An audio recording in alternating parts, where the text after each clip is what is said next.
Um,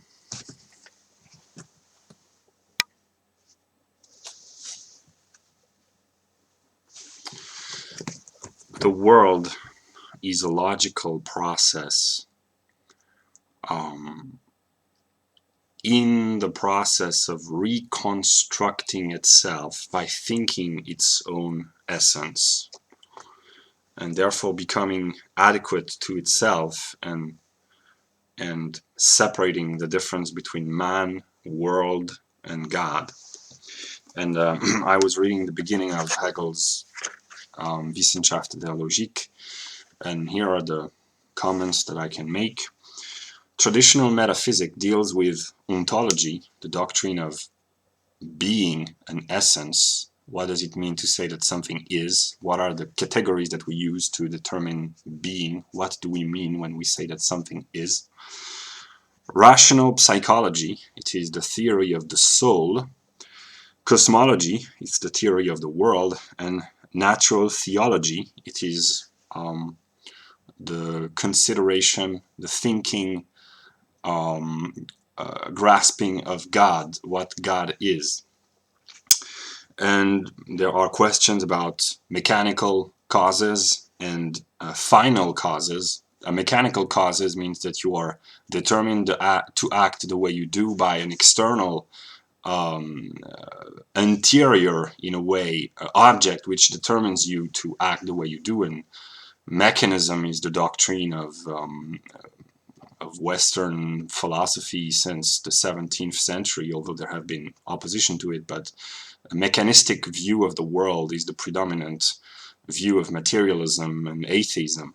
And final causes means that something acts so that it will reach a goal or a purpose. So the end, which is not yet present, is the moving factor which pushes means from the outside, which urges the thing to become something else in view of attaining a goal or a purpose. This is the final cause. And in our world, no one believes in final causes except religious people. But Hegel's logic shows that the purpose of all things, the aim after which they are striving, is absolute knowing. And we are all part of this process, although we are not conscious of it. It is worthy of being noticed when any people, loses its metaphysics. And metaphysics is the pure essence of things, the pure essence of being, getting busy by, in German it's beschäftigen, means to have business with, to be busy with, trying to grasp its own essence. And metaphysics in the Western world has died since Immanuel Kant, and except the German idealist movement and absolute idealist of the post-Hegelian Anglo-Saxon philosophers like Bradley and so on, and a few others. There have been vague attempts to reconstruct the metaphysics, but most post-Hegelian philosophers in the history of the West have been anti-metaphysicians. So it's just strange to notice that a people can lose interest in trying to grasp its own essence and stops believing in its own essence. And yeah, and the beginning of a logic begins by wondering and noticing that it's very strange to see a cultured people, a people of high culture, the French, the Germans, the English, the Americans, whatever, without any metaphysic. Western people have sciences. They barely have a remnant of religion, but they are mostly atheist or vaguely religious, but without strictly believing in it, except a few people. But overall, the West is atheist and rejects metaphysics. And theology, which is the discourse or the speech about God, used to be the keeper of the speculative mysteries, the mystical secrets. And yeah, through the logic, one learns how to think, but in the beginning of the logic, Hegel says that the purpose and the utility, the use of logic is to learn how to think, but we cannot learn how to think before thinking in actuality. You have to be into the world and to think about the world and to correct your thoughts and to reconstruct logic. And it's like anatomy and physiology. You eat and you digest before learning how the body functions. And Hegel likes to take this this anecdote of a theologians who wanted to learn how to swim before swimming. You have to actually swim, throw yourself in the sea, in the ocean, and try to learn how to swim, and then you can learn the theoretical aspect, how the balance between the weight of the body and the counter reaction of the sea makes you float, whatever. And to express this in an intelligible way, we are all souls descended from the unity with God into the world, and our purpose as souls, and my purpose as a soul, is to reconstruct the Word of God in its pure abstraction, is Hegelian logic, and we have to conceptualize this logic, to make it our own, and to reconstruct ourselves, for ourselves, this logic. And